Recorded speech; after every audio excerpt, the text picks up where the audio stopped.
السلام علیکم، پروگرام سوال نامہ کے ساتھ میں ہوں عمران ثناءاللہ۔ ناظرین، آج کے پروگرام میں ہم قومی ایئر لائن پی آئی اے کی نجکاری کے عمل اور اس سے جڑی تازہ ترین پیش رفت پر گفتگو کریں گے۔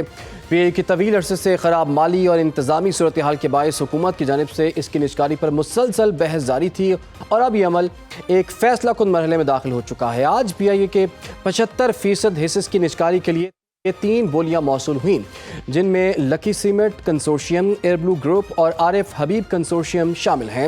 عارف حبیب کنسورشیم نے 135 ارب روپے کی سب سے زیادہ بولی دے کر پی آئی اے حاصل کر لی، جبکہ لکی کنسورشیم نے بولی میں اضافہ کرنے کی بجائے کامیاب بولی دہندہ کو مبارکباد دی۔ یہ پیش رفت بلا شبہ نجکاری کے عمل میں سنجیدگی کو ظاہر کرتا ہے، تاہم اس کے ساتھ ساتھ کئی اہم سوالات بھی اس سے جنم لے رہے ہیں۔ کیا یہ بولیاں پی آئی اے کی اصل مالی قدر اور اس پر موجود بھاری واجبات کی درست عکاسی کرتی ہیں؟ نئے مالکان ادارے کو مسلسل خسارے سے نکالنے کے لیے کون سی حکمت عملی اور پائیدار حکمت عملی اپنائیں گے، اور کیا ملازمین کے مستقبل اور قومی مفاد کو اس عمل میں مؤثر تحفظ حاصل ہوگا یا نہیں؟ ان تمام سوالات کے جواب جاننے کے لیے اس وقت ہمیں ماہر معیشت ڈاکٹر شاہد حسن صدیقی صاحب نے جوائن کیا۔ آپ کے وقت کا بہت شکریہ۔ ڈاکٹر صاحب، بڑے عرصے سے ایک ایفرٹ ہو رہی تھی، سالہ سال سے، اور کہا جا رہا تھا کہ پی آئی اے کو پرائیویٹائز کرنا ہے، تو آج جب یہ عمل مکمل ہوا ہے، اس تمام ایکٹیویٹی کا آپ کے خیال میں حاصل حصول کیا ہے؟ بہت شکریہ آپ کا۔ دیکھیے، یہ انتہائی اہم بات ہے اور اس کو بہت ہی سنجیدگی سے دیکھنے کی ضرورت ہے، جوش میں آنے کی ضرورت نہیں ہے۔ صرف اچھی بات یہ ہے کہ اس میں کوئی بیرونی پارٹی شامل نہیں ہے، یہ بڑے اطمینان کی چیز ہے۔ مگر اب ہمیں یہ دیکھنا ہے کہ پی آئی اے پاکستان کا ایک قابل فخر ادارہ، کوئی ریکارڈ پہ بتا رہا ہوں، اگلے 50 برسوں میں بھی اگر کوئی نئی ایئر لائن آ جائے تو وہ کئی سو ارب روپے انویسٹ کر کے بھی یہ چیز نہیں لے سکتی، اور یہی اس کی اصل طاقت تھی، مالیت تھی۔ اس کو ذہن میں رکھنا انتہائی ضروری ہے۔ دوسری یہ کہ جب 135 ارب کی بات آپ کر رہے ہیں تو یہ ذہن میں رکھنا چاہیے کہ حکومت کو صرف 10 ارب روپے ملیں گے اس میں سے، باقی تو اسی ادارے میں پی آئی اے میں انویسٹ ہو جائیں گے، جس کا فائدہ خریداروں کو ہی ملے گا۔ یعنی حکومت کے خزانے میں تو یہ صرف 10 ارب روپے آئیں گے۔ مگر یہ جو بات میں بار بار کہہ رہا ہوں کہ اگلے 50 برسوں میں بھی یہ جو پی آئی اے نے لینڈنگ رائٹس اور معاہدات کیے تھے، یہ کوئی نئی پارٹی نہیں لے سکتی۔ یہ تو آپ بالکل ذہن میں رکھیں۔ دوسری بات جو ہمیں دیکھنی ہے، الحمدللہ 25 کروڑ کی آبادی کا ملک ہے۔ سمندر پاکستانی بھی ٹریول کرتے ہیں، پاکستانی بھی کرتے ہیں، عمرہ حج بھی کرتے ہیں۔ اس میں زبردست پوٹینشیلٹی ہے کہ کئی گنا مسافر بڑھ سکتے ہیں اگر ان کے پاس جہاز ہوں۔ لیکن بڑے عرصے سے پی آئی اے کو دانستہ تباہ کیا گیا۔ عمران خان کے دور میں کہہ دیا گیا تھا کہ جن کے تو پائلٹ کے لائسنس جو ہے وہ جعلی ہیں، اس سے اس کو نقصان پہنچا۔ اس سے پہلے ایک وزیر اعظم نے کہا تھا جی $1 میں اس کو بھیج دیں۔ 34 اس کے پاس جہاز ہیں، جن میں سے صرف 38 چل رہے ہیں، تو باقی تو 16 چل ہی نہیں رہے۔ اور اگر آپ نئے جہاز ایکوائر کر لیتے ہیں تو پھر یہ اس کو منافع بخش حکومت بھی بنا سکتی تھی، اور یہ منافع بخش آلریڈی ہے۔ تو سوال یہ پیدا ہوتا ہے کہ کیا مسلم لیگ نون کے منشور میں یہ نہیں تھا کہ ہم کسی حالت میں بھی اس کی نجکاری نہیں کریں گے اور اس کو خطے کا ممتاز ترین ملک ادارہ بنائیں گے، جو بنانا یقیناً ممکن تھا۔ تو ایک تو یہ دیکھنا ہے کہ یہ ہم نے جو بھیج دیا، تو 135 ارب ضرور آپ کو بڑی رقم لگ رہی ہے، مگر جیسے میں نے کہا اس حکومت کو صرف 10 ارب ملیں گے۔ مگر اصل بات یہ نہیں ہے۔ حکومت نے کیا کہا ہے؟ انہوں نے یہ کہا جی ہمارا مقصد بیچنا نہیں تھا، بلکہ اس کو اپنے پیروں پہ کھڑا کرنا تھا، نمبر 1۔ دوسرا یہ کہا تھا اس سے ملک میں سرمایہ کاری آئے گی۔ تو یہ ان پہ غور کرنے کی ضرورت ہے کہ باقی ایسا ہوگا، کیا یہ مقصد حاصل ہوں گے؟ اور یہ ایک اصلاحی ایجنڈے کا حصہ ہے۔ حکومت 3 باتیں کہی ہیں، یہ تینوں باتیں ہمیں نظر نہیں آ رہی۔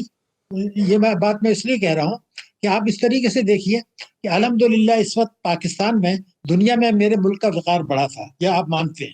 سعودی عرب نے میرے ساتھ معاہدہ کیا، دفاعی معاہدہ، بہت بڑا وقار بڑھا جی۔ اب ہمارے فیلڈ مارشل صاحب کو ابھی فائنینشیل ٹائمز نے بڑی عظیم شخصیت قرار دے دیا۔ صدر امریکہ کہتے ہیں کہ جی ہماری جو ہے، میرے لیے اعزاز کی بات ہے کہ میری فیلڈ مارشل سے ملاقات ہوئی، اور پاکستان نے جو بھارت کو شکست دی، یہ بڑی چیزیں تھیں۔ تو اس وقت تو یہ موقع تھا میرے حساب سے کہ فیلڈ مارشل صاحب SIFC جو ہے ہمارا، اس کے ممبر ہیں، اور انہوں نے شروع میں یہ کہا تھا کہ جی ہمیں 3 برسوں میں $125 ارب کی سرمایہ کاری آ سکتی ہے، لیکن ابھی تو خیر جو 7 مہینے گزرے ہیں اس میں تو گری تھی۔ تو میں تو یہ چاہ رہا تھا کہ یہ جو ہمیں پاکستان میں دنیا میں وقار میرے ملک کا بڑا ہے، فیلڈ مارشل کا بڑا ہے، پاکستان کا بڑا ہے، ہماری افواج کا بڑا ہے، اور دنیا ہماری قدر کر رہی ہے، تو ہم تو یہ کہتے ہیں کہ بھئی ہمارے پاس 34 جہاز ہیں، ان میں سے 16 جہاز چل نہیں رہے۔ اگر وزیر اعظم صاحب یہ کہتے ہیں کہ 15,000 ارب روپیہ تو صرف ایف بی آر کم وصول کر رہا ہے، صرف ایف بی آر، صوبوں کو ملا لیں، کالا دھن ملا لیں، تو 25,000 ارب روپیہ ہم ٹیکسوں میں کم وصول کر رہے ہیں۔ 12,000 ارب روپے ہماری ملکی سرمایہ کاری کم ہے، اور قومی بچتیں جو ہیں وہ 10,000 ارب کم ہیں، تو کیا اس کا 5% بھی ہم لے کے اور بیرونی سرمایہ لے کے یا باہر سے جہاز کرائے پہ لے کے اس کو منافع بخش نہیں بنا سکتے تھے؟ میں نے بھی ایک تجویز پیش کی تھی بہت پہلے کہ میں اس کو منافع بخش بنانے کی تجویز دیتا ہوں، میں اس میں حصہ نہیں لوں گا کوئی، لیکن اس وقت مسلم لیگ نون نے یہ کہا تھا عہدیدار نے کہ جی یہ ہمیں بھی پتا ہے یہ منافع میں آ جائے گی، مگر اگلی حکومت اس کو برباد کر دے گی، اس لیے ہم بیچ رہے ہیں۔ یہ بات تو الگ، تو یہ بات تو صحیح نہیں ہے کہ یہ اس لیے ہم بیچے ہیں۔ ایک تو یہ تھا کہ اس پہ غور کرنا چاہیے تھا کہ کیا یہ منافع میں آ سکتی ہے یا نہیں آ سکتی، اور منافع تو آلریڈی ہے، اس کو ہم نے کیوں نہیں دیکھا۔ ٹھیک ہے، دوسرا یہ تھا کہ ماضی کے جو میرے ملک کے تجربات ہیں، ہم نے 6,491 ارب روپے کے اثاثے بیچ دیے، ان میں سے بہت سے اثاثے وہ کھا پی گئے پیسہ، ہم بہت سے ادارے بند ہو گئے، ایک بینک ہم نے بیچی تھی وہ بھی بند ہو گئی، پھر اس کو دوبارہ لینا پڑا۔ تو یہ جو گروپ بنا ہے یہ بڑے پاکستانی لوگ ہیں، مجھے اس پر خوشی ہے، لیکن اس میں آپ دیکھیں گے تو اسٹاک ایکسچینج والوں کی، پراپرٹی کے لوگوں کی اچھا، اکثریت ہے۔ لیکن میں نام کسی کا ڈاکٹر نہیں صاحب، لیتا، اس میں ایک صاحب آپ ایسے نے بھی ہیں۔ سرمایہ کاری کی بات کی، اور آپ نے کہا کہ یہ بہت اچھی بات ہے کہ پاکستان کے لوگوں نے ہی اسے خریدا ہے، تو سر بین الاقوامی سرمایہ کار جو ہے وہ اس پورے ایکٹیویٹی سے دور کیوں رہا ہے؟ اور کیا عالمی سطح کی شراکت کے بغیر جو ہے کیا یہ ادارہ مستقل طور پر جو ہے وہ آگے بڑھ پائے گا، اس کے نقصانات کا ازالہ ہو پائے گا، اور یہ دوبارہ سے پروفیٹیبل بن پائے گا؟ دیکھیے پھر آپ نے عام نقطہ اٹھا دیا۔ پہلے میں آپ کو بتا دوں کہ اس میں کئی سو ارب روپے کے جو خراب اثاثے تھے وہ حکومت نے الگ اپنے پاس رکھ لیے ہیں، ان کو تو منافع بخش پورشن دیا ہے نا۔ یہ ہم کیوں بھول رہے ہیں کہ وہ پیسے جو کئی سو ارب کے ہیں جو حکومت نے پی آئی اے سے الگ کر لیے ہیں، وہ بھی ٹیکسوں کی مدد سے ابھی ہمیں عوام پر ٹیکس ڈال کے اس کو بھی پورا کرنا ہے۔ جیسے کے ایس سی آپ نے دیکھا کہ ہم نے نجکاری کر دی، اس کا کوئی مقصد حاصل نہیں ہوا۔ تو مجھے یہی لگتا ہے، میری یہی پریشانی ہے کہ دیکھیے بیرونی سرمایہ کاری میں ابھی اگر آپ دیکھ لیں تو میرے جولائی ٹو نومبر جو ہے وہ کوئی 25% بیرونی سرمایہ کاری کم ہو گئی۔ ایس آئی ایف سی آپ کو پتا ہے کہ جون 2023 میں بنی تھی، اس کے بعد سے بھی اس میں کوئی اضافہ نہیں ہوا۔ مگر اگر یہ سب کچھ ہو رہا ہے تو میں تو ایک توجہ یہ دلانا چاہتا ہوں کہ کیا ابھی آئی ایم ایف نے ایک رپورٹ نہیں دے دی ہے جس کو وزیر خزانہ نے یہ کہا ہے یہ حکومت اور پارلیمنٹ پر چارج شیٹ ہے، حالانکہ میں تو نہیں مانتا کوئی پاکستان کو چارج شیٹ کر سکتا ہے۔ انہوں نے کہا اگر اس میں یہ لکھا ہے کہ گورننس اور کرپشن ایسی چیز ہے جو پاکستان کے لیے بڑی مشکلات میں ڈالے گی، اور اس میں آپ کو یہ بتا دوں کہ وزیر خزانہ نے یہ کہہ دیا ہے کہ 2029 تک پاکستان کا گروتھ ریٹ جو ہے وہ 4% رہے گا۔ انہوں نے یہ بھی جو کہ بھارت کا اس وقت 8% ہے، ہماری اڑان پاکستان میں 6% تھا۔ پھر حکومت نے یہ بھی کہہ دیا ہے کہ اسی حکومت نے کہ ٹیکس اور جی ڈی پی کا تناسب جا کے کم از کم 2027 میں 13.5% رہے گا، جبکہ ہمیں ہونا چاہیے 16 سے 20%۔ اور یہ بھی گروتھ بھی آپ کی نہیں ہو رہی، ان امپلائمنٹ بھی ہے۔ تو یہ سب جو ہم کر رہے ہیں تو اس کا بینیفٹ اگر یہ شامل ہوتا تو پھر یہ نہیں کہتے چند روز پہلے کہ اڑان پاکستان میں 6% تھا، وہ نہیں ہوگا اور ہوگا 4% 2029 تک۔ تو اس کا مطلب یہ ہے کہ جو توقعات کی ہم بات کر رہے ہیں یہ میں پوری ذمہ داری سے سمجھتا ہوں کہ وہ توقعات پوری ہونے کا امکان نہیں ہے، مگر کم سے کم یہ ضرور کر دیں کہ یہ جو ملکی سرمایہ کار ہیں جنہوں نے کیا ہے ان کو یہ اجازت نہ ہو کہ یہ کسی بیرونی سرمایہ کار کو بیچ دیں اور وہ پھر ہمارے اوپر قبضہ کر لیں۔ میں یہ چاہتا ہوں کہ جو بھی کچھ ہو پاکستانیوں کو دیں، ان پہ ہم کنٹرول بھی کر سکتے ہیں، ان کو دیکھا بھی جا سکتا ہے۔ لیکن ماضی میں ایسا بھی ہوتا تھا کہ ایک ادارہ خریدا اور اس کو غیر ملکی کے حوالے کر دیا، وہ ہمیں اجازت نہیں ہونی چاہیے کہ یہ اس کو بیچ دیں۔ اگر بیچنا ہے تو پھر ملکی ادارے کو بیچیں، کیونکہ مجھے اگر آپ کو بتا دوں ایک پاکستان اسٹیل مل اور ایک بینک اسی طرح سے بنی تھی، اس کے اگر اسٹاک ایکسچینج کی جو آپ فورنسک رپورٹ ہے 2005 کی، یہ 3 چیزیں دیکھ لیں تو ہمیں پتہ چل جائے گا کہ ہماری نجکاری کے پروگرام میں کیا خرابی ہے۔ ایک بینک بنائی گئی، وہ بیچ دی گئی، جس بینک نے خریدی وہ بھی بیٹھ گئی، یہ بھی بیٹھ گئی۔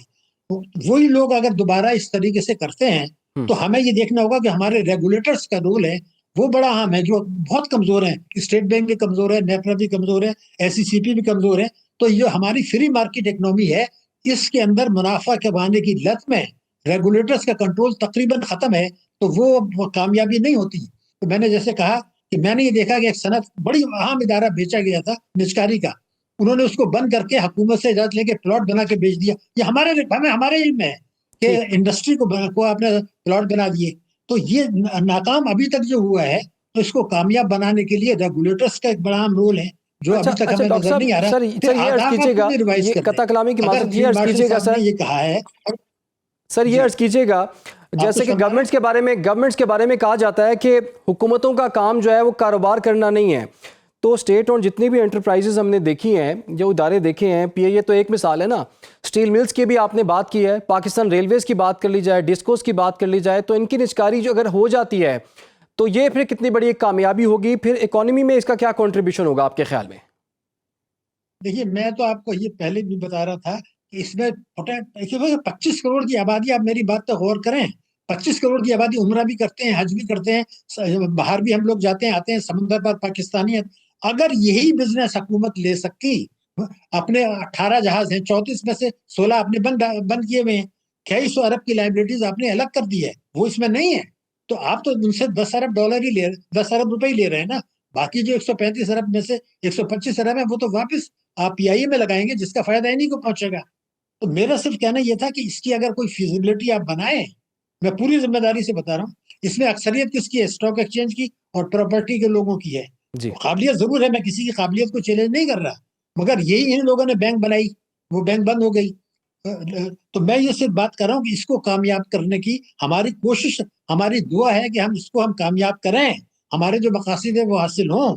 تو اس کے لیے جو ذمہ داریاں حکومت نے اٹھانی تھی وہ ابھی نظر نہیں آ رہی, کیونکہ انہوں نے 2029 کے اہداف ہمیں بتا دیے ہیں. تو میرا صرف کہنا یہ ہے کہ پھر اگر آپ نے 4% پہ ہی گرو کرنا ہے, اڑان پاکستان کو بھی ختم کرنا ہے, 44% جو غربت ہے وہ بھی رہنی ہے, 26 ملین بچے بھی اسکول نہیں جا رہے, کیونکہ 135 ارب کی رقم آپ کو بڑی لگ رہی ہے, مگر حکومت کو 10 ارب بھی مل رہے ہیں. تو وہ جو میرے 26 ملین بچے اسکول نہیں جا رہے, ہماری شرح نمو بھی نہیں بڑھ رہی, غربت بھی نہیں بڑھ رہی, بے روزگاری بھی نہیں کم ہو رہی, قرضوں کا حجم بھی نہیں بڑھ رہا, ایف ڈی آئی آ نہیں رہا ہے. آپ نے دیکھا تجارت مہنگائی دگنی ہوئی ہے ابھی انہیں 5-6 مہینے میں, تجارتی خسارہ جو ہے وہ بڑا ہے اور ایف ڈی آئی گرا ہے, شرح نمو سست ہوئی ہے. تو اس میں یہ کہا, ہمارے اصلاحی حکومت نے کہا ہے کہ ابھی کہ یہ پی آئی اے کی نجکاری ہمارے اصلاحی ایجنڈے کا حصہ کا ہے. تو میں پوچھنا چاہتا ہوں اصلاحی ایجنڈا ہے کہاں, وہ اس کا نظر کہاں آ رہا ہے, کہ شرح نمو میں آ رہا ہے, کہ ٹیکسوں میں آ رہا ہے. تو اگر صرف بیچنا ہی تھا کہ جی اپنی ذمہ داری اٹھا لیں, تو اس طرح سے تو بینکس بھی بیچے گئے تھے, بڑے بڑے بینک, میں آپ کو بتا رہا ہوں, نام نہیں لیتا, ایک بہت بڑا بینک پاکستان کا بیچا گیا. اس جی کے بعد اس نے اتنا نقصان دیا جتنے 50 برسوں میں نہیں دیا تھا. پھر ایک پارٹی کو بغیر پیسہ لیے دے دیا کہ آپ اس کو چلائیں. تو یہ غلطیاں ہمیں نہیں دہرانی ہیں. جو اس کے پاکستانی اسٹیل میں سپریم کورٹ نے ریمارک دیے تھے وہ بھی ذرا دیکھ لیں, فورنسک آڈٹ 2005 کا وہ ہے وہ بھی دیکھ لیں, جی بینک بنا کے بینک بیچی گئی وہ بھی دیکھ لیں. میں وہ غلطیاں نہیں چاہتا, میں یہ چاہتا ہوں, میرا ملک ہے, عوام نے بہت سفر کیا ہے, میرے ملک کی جو ہے قوت بہت ہے, میرے ملک کا وقار اس وقت ہے, اس سے فائدہ اٹھائیں. بالکل سرمایہ ڈاکٹر صاحب, کاری آپ لانے کہہ رہے کی ہیں کہ بات جیسے کہ کریں. پی آئی اے میں بہت زیادہ پوٹینشیل ہے بھی اور تھا بھی, لیکن سر پی آئی اے کی انگلینڈ اور باقی ہم دیکھ رہے ہیں یورپ کے روٹس جو ہیں وہ بحال ہو چکے ہوئے ہیں, لیکن اس کے باوجود جو کچھ لوگ یہ بھی سوال کر رہے ہیں کہ انٹرنیشنل بڈر جو ہے, کیا اس کو یہ آفر جو ہے اتنی اٹریکٹ نہیں کی گئی, اتنی پرکشش آفر نہیں لگی اس کو کہ اس نے اپنے آپ کو اس سے دور رکھا؟ دیکھیے بات یہ تھی کہ آپ نے پہلے جب کسی ادارے پہ آپ تلوار لٹکا دیتے ہیں, اب شروع سے کئی برسوں سے کہا جا رہا ہے ہم نے پی آئی اے کی نجکاری کرنی ہے, تو وہاں کا جو عملہ ہے وہ عدم تحفظ کا شکار ہے. اور یہ پی آئی اے آپ نے عملے کا وہ عوام کو, یہ عملے کو فارغ کر چکے ہیں.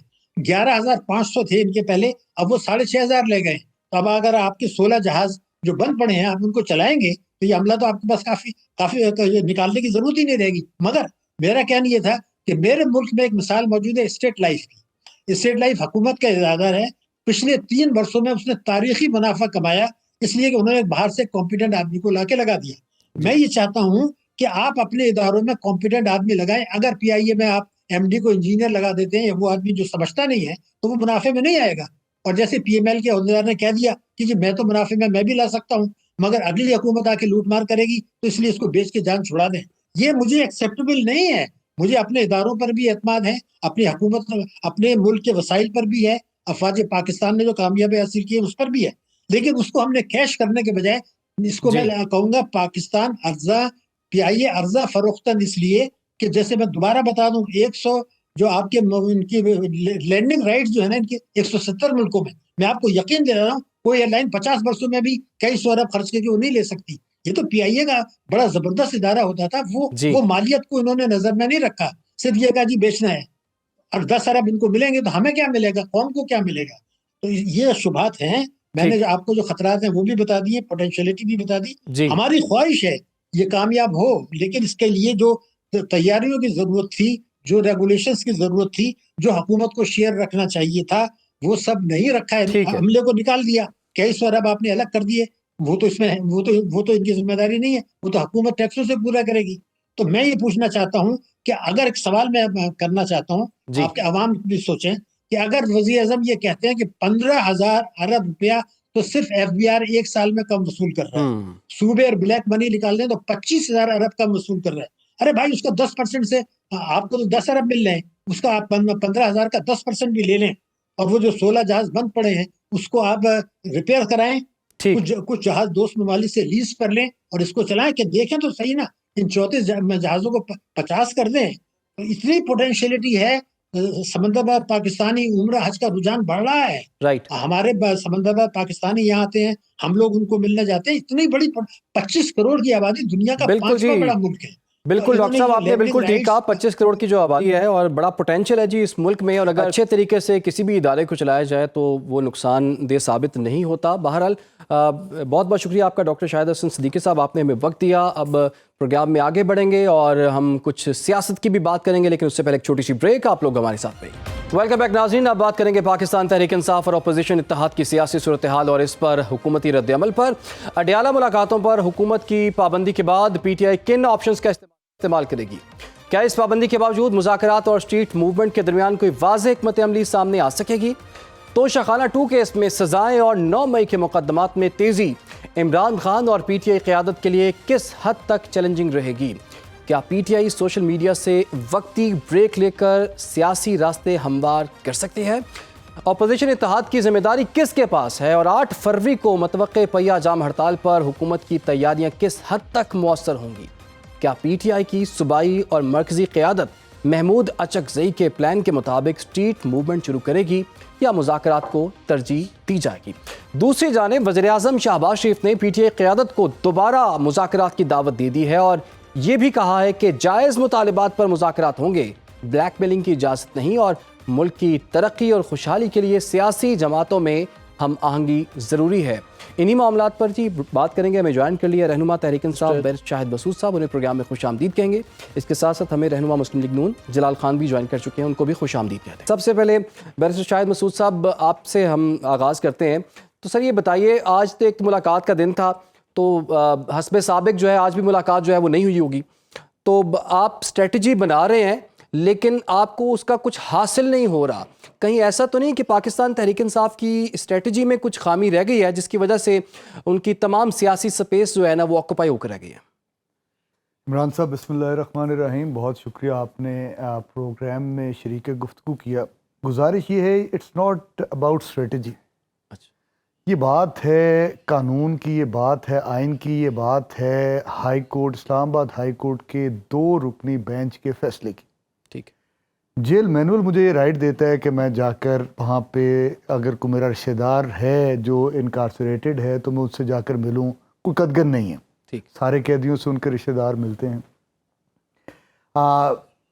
جیل مینول کا سیکشن 265 ہے جو یہ دیتا ہے. اسلام آباد ہائی کورٹ کے 2 رکنی بینچ کا فیصلہ ہے, اسلام آباد ہائی کورٹ کی چیف جسٹس کا. وہ یہ کہتے ہیں کہ آپ منگل والے دن رشتہ دار ملاقات کریں گے اور جمعرات والے دن پولیٹیکل کمیٹی ملاقات کرے گی. آئین پاکستان جو ہے وہ آرٹیکل 4, آرٹیکل 9, آرٹیکل 14 اور فنڈامنٹل رائٹس اور انٹرنیشنل جو کنونشنز ہیں وہ سارے کے سارے مجھے یہ حق دیتے ہیں کہ میں جاؤں وہاں پہ ملاقات کروں. نہ صرف میرے وکلاء ملاقات کریں article 10A of the constitution, بلکہ رشتہ دار بھی ملیں, پولیٹیکل کمیٹیز بھی ملیں. اور پاکستان کی تاریخ کے اندر یہ رائٹ دیا جاتا رہا ہے. میاں نواز شریف جب انکارسریٹڈ تھے تو 30 لوگ جا کر ملاقات کرتے تھے, پورا مجمع لگا ہوتا تھا اور ان کی ساری گفتگو آن ایئر آتی تھی. میڈیا چینلز ان کو رپورٹ کرتے تھے، وہ نہ صرف وہاں پہ بیٹھ کے سیاست کرتے تھے بلکہ پولیٹیکل اسٹریٹجی اپنی جماعت کو دیتے تھے، اور ہم سب نے وہ دیکھا ہے کہ ان کو ملاقاتوں پر اعتراض نہیں ہے لیکن سیاسی ملاقاتوں پر اعتراض ہے، اور جس طرح سے ملاقات کے بعد باہر آ کر میڈیا سے جو گفتگو کی جاتی ہے اور عام شخصیات کے بارے میں جو الفاظ استعمال کیے جاتے ہیں، پھر عمران خان کے ایکس ہینڈل سے جس طرح سے ٹویٹس کیے جاتے ہیں، مسئلہ اس چیز سے ہے۔ تو اگر آپ کی ایک انڈرسٹینڈنگ پہلے بھی شاید ہوئی تھی جس کی وجہ سے عظمیٰ خان کو ملاقات کی اجازت دی گئی تھی، لیکن جب واپس آئی ہیں تو وہی ہوا۔ دیکھیں یہ بڑی عجیب سی منطق ہے کہ عمران خان سے ملاقات ہو اور سیاست ڈسکس نہ ہو۔ عمران خان وہ آدمی ہے جو پرائم منسٹر آف پاکستان رہے 3.5 سال، کوئی شک نہیں ہے اس کے اندر۔ عمران خان وہ آدمی ہے جنہوں نے اپنی سیاست 96 میں سٹارٹ کی پاکستان تحریک انصاف کے بعد، اور آج پاکستان کی سیاست کا محور ہیں۔ ٹھیک، کوئی بھی ٹاک شو مجھے اٹھا کر بتائیں کسی بھی چینل کا، وہ کسی بھی جو ہے ملکیت ہو اس کی، سارے کے سارے شام 5 بجے سے لے کر رات 12 بجے تک عمران خان کے نام کے بغیر چل ہی نہیں سکتے۔ ٹھیک ہے، تو مجھے بتائیں کہ جب پاکستان کی سیاست پوری کی پوری عمران خان کے گرد گھوم رہی ہے، اپوزیشن یہ جو گورنمنٹ کے اندر بیٹھے ہیں یہ سارا دن 10 پریس کانفرنسز کرتے ہیں، اس کے اندر ایک پوائنٹ ہوتا ہے عمران خان سے ملاقات نہیں کرنے دیں گے، عمران خان کو توشہ خانہ کے اندر سزا ہوگی، عمران خان کو یہ ہو گیا، عمران خان کو وہ ہو گیا۔ واٹ اباؤٹ ایشو سر؟ پاکستان کا آج کسان مر گیا، وہ بیچارہ خودکشیاں کرنے پہ مجبور ہے، اس کے اوپر بات نہیں ہے۔ پاکستان کے اندر فورن ڈائریکٹ انویسٹمنٹ نہیں آ رہی، اس کے اوپر بات نہیں ہے۔ پاکستان کے اندر جو ہے اسکول وہ ویران ہو گئے، اس کے اوپر بات نہیں ہے۔ پاکستان کے اندر آپ کہتے ہیں آج میری پی آئی اے بک گئی، میں مالک تھا، آج میرے سے وہ چھین لی گئی، چلی گئی۔ وہ ملک جہاں پہ 5300 ارب روپے کی کرپشن پچھلے دنوں آئی ایم ایف نے ڈائیگنوز کی اور بتایا کہ یہ ہوئی ہے، 135 ارب روپے کا۔ بیرسٹر صاحب بات یہ ہے کہ آپ کہہ رہے ہیں کہ عمران خان کے علاوہ بڑے ایشوز ہیں، ان پر توجہ نہیں جاری کسی کی، تو جناب یہ باتیں تو اپوزیشن نہیں کرنی ہے نا، تو آپ کی بات بھی عمران خان سے ملاقات سے شروع ہوتی ہے، ملاقات پہ ختم ہوتی ہے، لیکن جواب دے لینے دیجیے گا۔ جی بات یہ ہے میں نے کہاں پہ یہ بات کرنی تھی بطور اپوزیشن، مجھے تو اپوزیشن لیڈر کے عہدے سے ہٹا دیا گیا۔ آج سینٹ بھی آپ کا اپوزیشن لیڈر کے بغیر ہے، آج آپ کا قومی اسمبلی بھی اپوزیشن لیڈر کے بغیر ہے، آپ کی پنجاب اسمبلی بھی اپوزیشن لیڈر کے بغیر۔ تو انہوں نے دیکھیں نا، آئین کا کھلواڑ کر دیا آپ نے، لیکن اپوزیشن ساروں کو باہر نکال دیا۔ جلال صاحب آپ نے بھی گفتگو سنی ہے، سر یہ ذرا عرض کیجئے گا، بیرسٹر شاہد صاحب تو یہ کہہ رہے ہیں کہ آپ اگر ملاقات نہیں بھی کروا رہے تو ڈسکس تو خان صاحب بھی ہو رہے ہیں نا، تمام شوز میں بھی، اور جتنے بھی وفاقی وزراء ہیں وہ بھی یہ بھی ملاقات کے حوالے سے ہی بات کرتے ہیں۔ تو سر اگر آپ ملاقات نہیں بھی کروا رہے تو آپ کی ملاقات نہ کروانے کی وجہ سے بھی فائدہ تو پولیٹیکلی وہ کہتے ہیں ہمیں ہی ہو رہا ہے، پاپولیرٹی جو ان کی زیادہ تھی وہ اس سے بھی بڑھ رہی ہے، کیا کہتے ہیں آپ؟ جی بسم اللہ الرحمن الرحیم۔ پہلے تو میں آپ کا شکریہ ادا کرتا ہوں۔ اچھا، بیرسٹر صاحب نے یہ بات کی ہے، بالکل میں اس بات پہ ان کے ساتھ ایگری کرتا ہوں، اور جو باقی بات رہی ملاقات کی، ملاقات میرے خیال میں ایک سزا یافتہ ملزم کو کسی کے ساتھ ملاقات کرانا، اور لیکن یہ مسئلہ یہ ہے کہ ادھر پہ جیل کے بھی اپنے رولز ہوتے ہیں، اپنی اسٹرکٹنس ہوتی ہے۔ آپ ایک ہجوم میں جا کے ادھر پہ جو ہے ملاقاتیں کرانا، لا اینڈ آرڈر کی آج کل کتنی حالت خراب ہے، تو میرے خیال میں اگر ملاقات نہیں کرا رہے تو اس کے پیچھے بھی کوئی لاجک ہوگی، اور یہ نہیں ہے کہ ہماری کوئی جو ہے ان کے ساتھ ذاتی دشمنی ہے۔ اس میں لاجک جی بیسیکلی یہ ہے کہ آپ جو بیانیہ آپ آگے شیئر کرتے ہیں، اور جو آپ کی اسٹیٹ کے خلاف بیانیہ چلتا ہے اور وہ ایک اڈیالہ جیل سے نکلتا ہے، تو اس کی روک تھام کے لیے تو لازمی بات ہے جو گورنمنٹ ہے یا جو اسٹیٹ کے جو آپ کے بڑے ہیں ان کو تو یہ سٹیپ اٹھانا میرے خیال میں لازمی ہے کہ آپ اس بیانیے کو کٹ آف کر لے۔ اس مطلب اگر ایک مسئلے کا اگر آپ نے حل نکالنا ہے تو آپ کو اس کی جو ہے بنیاد سے جڑ اس کے ختم کرنے ہیں۔ تو میرے خیال میں آپ کی جو پولیٹیکل انسٹیبلٹی آپ کی ملک میں چل رہی ہے، اور یہ حالت جو اس حد تک کشیدہ ہو چکے ہیں، اس کے پیچھے جو ہے بیسیکلی مین صرف میرا ٹارگٹ جو ہے اڈیالہ جیل ہے، کہ اڈیالہ جیل میں ایک سزا یافتہ ملزم بیٹھ کے جو ہے ادھر سے جو ہے بیانیہ چلاتا ہے، اسٹیٹ کے خلاف چلاتے ہیں، وہ جو ہے ہمارے لا اینڈ آرڈر میں جو ہے لیکن جلال خان صاحب، بیرسٹر صاحب تو یہ کہہ رہے ہیں نا کہ میاں صاحب جب سزا یافتہ تھے اور لاہور کی کوٹ لکھپت جیل میں تھے تو ان سے بھی تو ملاقاتیں ہوتی تھیں، تو اگر وہ سزا یافتہ رہ کے ملاقات کر سکتے ہیں تو خان صاحب کو یہ سہولت کیوں نہیں مل رہی؟ بالکل، ہمارے جو لیڈرز تھے وہ انہوں نے بھی جیل کاٹی ہے، لیکن میں اس بات پہ ہمارے جو ہے لیڈرز کو جو ہے خراج تحسین پیش کرتا ہوں کہ الحمدللہ ہمارے لیڈرز نے کبھی بھی جو ہے پاکستان کی توڑنے کی بات نہیں کی ہے، کبھی بھی ہم نے جو ہے پاکستان کو گرانے کی بات نہیں کی ہے، ہم نے جنگ لڑی ہے، ہم نے جو ہے ڈیموکریسی کی خاطر، ڈیموکریٹک سسٹم کی خاطر، جمہوریت کی خاطر جو ہے ہم نے جنگ لڑی ہے، ہم نے جو ہے یہ سب موسٹلی آپ پوری دنیا میں جائے پولیٹیکلی جو ہے یہ چیزیں ہوتی ہے، لیکن جب بات آپ کی ملک پہ آئے، یقین کرے آج میرا اتنا موڈ آف ہے، یہ آج میں نے ابھی تھوڑی دیر پہلے میں نے وہ میڈیا پہ نیوز سنی ہے آپ کی PIA کی، یہ ہمارا جو ہے بہت بڑا ایسٹ تھا، اور اس میں جو ہے مطلب کہنے کا مقصد یہ ہے کہ جب پاکستان کی بات آتی ہے، پاکستان کی ایسٹس کی بات آتی ہے، پاکستان کی وقار اور بقا کی بات آتی ہے، تو انسان کو پھر اگر 2 سٹیپ بیک پہ بھی جانا پڑے، میرے خیال میں اس میں کوئی جو ہے بری بات نہیں ہے۔ آپ جو ہے بس ایک ہی چیز پہ اڑے ہوئے ہیں کہ خان اوپر اور خان نیچے، بس کرے یار، آپ کا جو ہے بالکل باقی جو ہے میرے خیال میں مائنس خان کا جو ہے بیرسٹر صاحب یہ عرض کیجئے گا، باقی میرے خیال میں ان کو باقی مزاحمت سے ہٹ کے جو ہے مفاہمت کی طرف جو ہے تھوڑا سا راستہ اختیار کرنا چاہیے۔ جی، آپ مزاحمت کریں گے، مفاہمت کریں گے اب بیرسٹر صاحب؟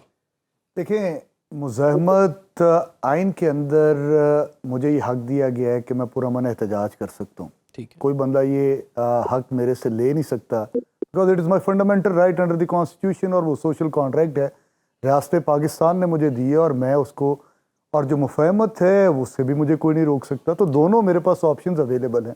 اب ہوتا کیا ہے، میں جاتا ہوں اڈیالہ جیل کے باہر، میں جا کر کہتا ہوں جی یہ 3 میرے پاس ہیں، اتھارٹیز ہیں، قانون ہے، جیل مینول ہے، اور میرے پاس اسلام آباد ہائی کورٹ کا آرڈر ہے، میں مفاہمتی طور پہ جا رہا ہوں نا جی بات کرنے کے لیے کہ یہ 3 چیزیں ہیں میرے پاس، میری ملاقات کروا دیں، میں غیر قانونی چیز نہیں مانگ رہا۔ وہ کہتے ہیں نہیں کرواتے، ہم ان آرڈرز کو نہیں مانتے، میرے پاس کیا آپشن بچتا ہے کہ میں پرامن طور پہ وہاں پہ احتجاج کروں۔ بیرسٹر صاحب بات سنیں نا، آپ نے جو ہے اڈیالہ کے باہر تو نہیں مفاہمت کرنی نا، آپ کے پاس تو اسمبلی کی سیٹیں بھی ہیں، ٹھیک ہے، 3 یا 4 صوبائی اسمبلی میں آپ کے لوگ بیٹھے ہوئے ہیں، اور اگر وزیر اعظم نے جیسے آج کہہ دیا کہ میں مذاکرات کے لیے پہلے بھی تیار تھا، اب بھی تیار ہوں، لیکن بلیک میلنگ نہیں ہونی ہے۔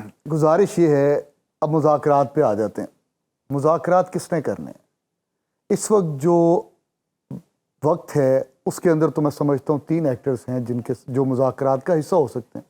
آپ کی حکومت وقت ہے، آپ کے عمران خان صاحب ہیں جو پابند سلاسل ہیں، جن کو جلال خان صاحب بھی بڑی سادگی سے کہہ رہے تھے کہ سیاسی گفتگو کرنے کو ان کو اختیار نہیں، تو انیشیٹ، اور تیسری اسٹیبلشمنٹ ہے۔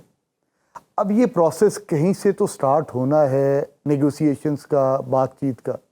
عمران خان صاحب کے اوپر پابندی ہے، حکومت وقت جو ہے وہ انیشیٹ کرے گی نہیں کرے گی، I have got serious doubts, کیونکہ وہ بینیفیشری ہیں اس سارے نظام کے۔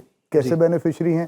8 فروری کو ایک مینڈیٹ چوری ہوا، جس جماعت کے پاس 17 یا 18 سیٹیں تھی، آپ نے 2/3 میجورٹی دے کر ان کو بٹھا دیا، بہن بھائی کی حکومت بن گئی، دونوں کے پاس مینڈیٹ ہے نہیں، آئین کے ساتھ کھلواڑ کیا، کھلواڑ کرنے کے باوجود ان کے پاس لیجیٹیمیسی یا قانونی طور پہ وہ جائز پن نہیں آ رہا، اور نہ ہی عوام اس کو مان رہی۔ تو آپ مذاکرات نہیں کریں گے؟ میں گزارش کرتا ہوں نا، دیکھیں مذاکرات کون نہیں کرنا چاہتا، آئیں مذاکرات کریں، ہم بیٹھ کے کہتے ہیں آئین اور قانون کی بالادستی کے لیے کریں۔ لیکن علیمہ خان صاحبہ نے یہ کہا ہے کہ جو مذاکرات کی بات کرے گا وہ پھر خان کا ساتھی نہیں ہے۔ دیکھیں گزارش یہ ہے، آپ نے بات کر کے اپنے آپ کو الگ کر لیا۔ میں گزارش کرتا ہوں، دیکھیں الگ نہیں کیا، میں نے پہلی بات یہ کی کہ اس جو مذاکرات ہیں اس کے اندر کریکٹرز کون سے ہیں۔ آپ کے پاس عمران خان مین ہے، باقی 2 تو ایک پیج پہ ہیں نا، تو عمران خان صاحب کے ساتھ بات ہونی ہے۔ جب عمران خان صاحب کے ساتھ آپ ملاقات نہیں کرنے دے رہے، عمران خان صاحب کی سیاسی گفتگو کو باہر نہیں آنے دے رہے، تو اس کا مطلب ہے آپ مذاکرات کے اندر انٹرسٹڈ ہی نہیں ہیں۔ ایک دفعہ حکومت وقت انٹرسٹڈ ہوئی تھی، جب نیشنل اسمبلی کے اندر 26ویں آئینی ترمیم کو ڈسکس کیا جا رہا تھا، تو اسپیکر ایاز صادق نے کہا کہ میں آپ کی ملاقات کرواؤں گا عمران خان صاحب کے ساتھ، پولیٹیکل کمیٹی کی آپ جا کر بات کریں۔ لیکن آپ کو بھی پتہ ہے کہ ان کی بیسٹ پاسبل ایفرٹس کے باوجود وہ ملاقات نہیں ہو سکی بالکل. تو اور ڈیڈ لاک ابھی بھی برقرار ہے. کوئکلی اگر جلال صاحب سر کوئکلی آپ رسپونڈ کرنا چاہیں گے, یہ بتائیے کہ آپ نے کہا کہ ملک کے لیے, ریاست کے لیے 2 قدم پیچھے بھی ہونا پڑے تو ہوا جا سکتا ہے, تو کیا آپ 2 قدم پیچھے ہو کے خان صاحب سے ملاقات کروا سکتے ہیں؟ اچھا, میں ایک بیرسٹر صاحب کی جو ہے ایک تھوڑی جو ہے کریکشن کر لوں. بیرسٹر صاحب کہتے ہیں کہ بھئی مسئلہ یہ ہے کہ ان کو خود بھی نہیں پتا کہ ہم نے کرنا کیا ہے. یہ کہتے ہیں کہ گورنمنٹ جو بیٹھی ہے اس کے ساتھ اختیار نہیں ہے.